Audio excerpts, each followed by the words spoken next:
Hi ಎಲ್ರಿಗೂ welcome back to my mini vlog. ಇದು ಗುರುವಾರದ ವ್ಲಾಗ್ ಆಗಿರುತ್ತೆ, ಅಂದರೆ ಗುರುಪ್ರವೇಶದ ಹಿಂದಿನ ವ್ಲಾಗು. ಸೊ ಎಲ್ಲ ಪ್ರಿಪ್ರೇಷನ್ನು ಕೂಡ ಆಲ್ರೆಡಿ ನಡೀತಾ ಇತ್ತು. ಗುರುವಾರ ಬೆಳಗ್ಗೆ ಬೇಗ ಇದ್ದು ಅಮ್ಮನೂ ಕೂಡ ಪೂಜೆ ಮಾಡಿ ಆಚೆ ಎಲ್ಲ ಕ್ಲೀನ್ ಮಾಡಿದ್ರು, ಏಕೆಂದರೆ ಇವತ್ತು ಗಣಪತಿ ಹೋಮ ಇರೋದ್ರಿಂದ. ಹಾಗೆ ನಾನು ಬೆಳಿಗ್ಗೆ ಬ್ರೇಕ್ಫಾಸ್ಟಿಗೆ ಅಂತ ಹೇಳ್ಬಿಟ್ಟು ಮೆಂತ್ಯ ಪಲಾವ್ ಮಾಡ್ತಾ ಇದ್ದೆ, ಯಾಕೆಂದರೆ ಮನೇಲಿ ಅಜ್ಜಿ ತಂಗಿ ಮತ್ತು ಹಾಗೆ ಮತ್ತೆ ಎಲ್ಲರೂ ಬಂದು ಹೂವೆಲ್ಲ ಕಟ್ತಾ ಇದ್ರು. ಸೊ ಹಾಗಾಗಿ ಅವ್ರಿಗೂ ಸೇರಿಸಿ ಒಟ್ಟಿಗೆ ತಿಂಡಿ ಮಾಡೋಣ ಅಂತ ಹೇಳ್ಬಿಟ್ಟು ನೋಡಿ ಆಲ್ರೆಡಿ ಹೂ ಬಂದಿದೆ, ಸಾಮಂತಿಗೆ ಹೂವು. ಅಜ್ಜಿ ಮತ್ತು ತಮ್ಮ ಹೋಗಿ ತೊಗೊಂಡು ಬಂದರು ಬೆಳಿಗ್ಗೆನೆ. ಇಲ್ಲಿ ನೋಡಿ ಚಿಂಟುನ ಅಜ್ಜಿ ಮತ್ತು ಒಂದು ಹುಡುಗಿ ಮಾತಾಡಿಸ್ತೈತೆ. ಸೊ ಹಾಗಾಗಿ ಇಲ್ಲಿ ಬಂದು ಎಲ್ಲ ಹೂ ಕಟ್ಟೋದೆಲ್ಲ ನಡೀತಾ ಇತ್ತು.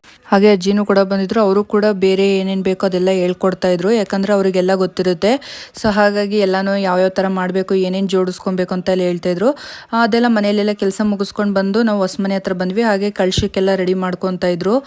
ಕಳಶಕ್ಕೆಲ್ಲ ರೆಡಿ ಮಾಡಿಕೊಂಡು ಮತ್ತೆ ಧಾನ್ಯಗಳು ಅದೆಲ್ಲ ಪ್ರತಿಯೊಂದು ಎತ್ಕೊತಾ ಇದ್ರು. ಹಾಗೆ ಶುಕ್ರವಾರ ಬೆಳಗಿನ ಜಾವ ನಾವು ದೇವಸ್ಥಾನಕ್ಕೆ ಹೋಗಿ ಪೂಜೆ ಮಾಡ್ಕೊಂಬರ್ಬೇಕಲ್ಲ, ಅದನ್ನು ಕೂಡ ಬುಟ್ಟಿಗೆ ಹಾಕಿ ರೆಡಿ ಮಾಡಿದ್ದಾರೆ. Next mini vlog coming.